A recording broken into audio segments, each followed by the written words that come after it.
হিন্দুদের ওপর নির্যাতন নিপীড়ন বন্ধে দ্রুত ব্যবস্থা না নিলে রাজপথ ছেড়ে যাবেন না বলে ঘোষণা দিয়েছেন সনাতন ধর্মাবলম্বীরা।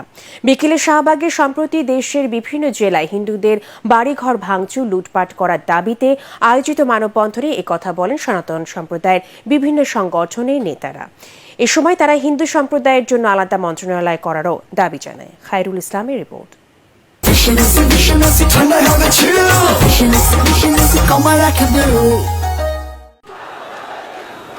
সম্প্রতি দেশের বিভিন্ন জেলায় হিন্দুদের মন্দির ভাঙচুর, বাড়িঘরে হামলা, লুটপাটের অভিযোগ এনে এর প্রতিবাদে রাজধানীর শাহবাগে বিক্ষোভ কর্মসূচি পালন করে হিন্দু সম্প্রদায়ের কয়েক হাজার মানুষ।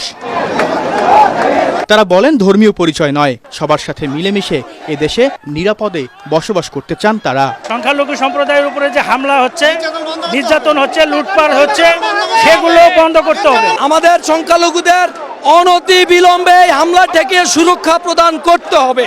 আমাদের সংখ্যালঘু মন্ত্রণালয় দিতে হবে এবং বিগত সময়ে যে যত ধরনের হামলা মামলা খুন হয়েছে তাদের বিচার করতে হবে। আমাদের দেশ নাকি স্বাধীন হয়েছে, একবার না স্বাধীন হয়েছে দুইবার। আমরা কেন স্বাধীন না? আমরা স্বাধীনতা চাই। আমরা কেন স্বামী সন্তান পরিবার নিয়ে আমরা কেন শান্তিতে বসবাস করতে পারি না? ধর্মীয় সংখ্যালঘুদের জানমাল রক্ষা ও নিরাপত্তা নিশ্চিত করতে দ্রুত ব্যবস্থা নিতে অন্তর্বর্তী সরকারের কাছে দাবিও জানান তারা।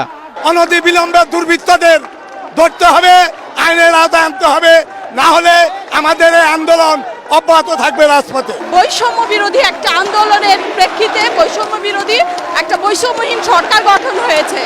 বৈষম্যহীন সরকার, তো আমরা মনে করি এখানে কোনো বৈষম্য থাকবে না, কোনো ধর্মের ভিত্তিতেও বৈষম্য থাকবে না। আমাদের এই সরকারকে আমরা এর জন্য আমাদের দাবিগুলো জানাতে এখানে এসেছি। কর্মসূচি চলাকালে বন্ধ হয়ে যায় শাহবাগ এলাকার যান চলাচল। সম্প্রতি দেশের বিভিন্ন জেলায় হিন্দুদের ওপর হামলার প্রতিবাদে মূলত শাহবাগে জড়ো হয়েছেন এসব আন্দোলনকারীরা। তারা চাইছেন সম্প্রীতির বাংলাদেশে হিন্দু, বৌদ্ধ, মুসলিম সহ সকল ধর্মের মানুষের সাথে মিলেমিশে নিরাপদে বসবাস করতে।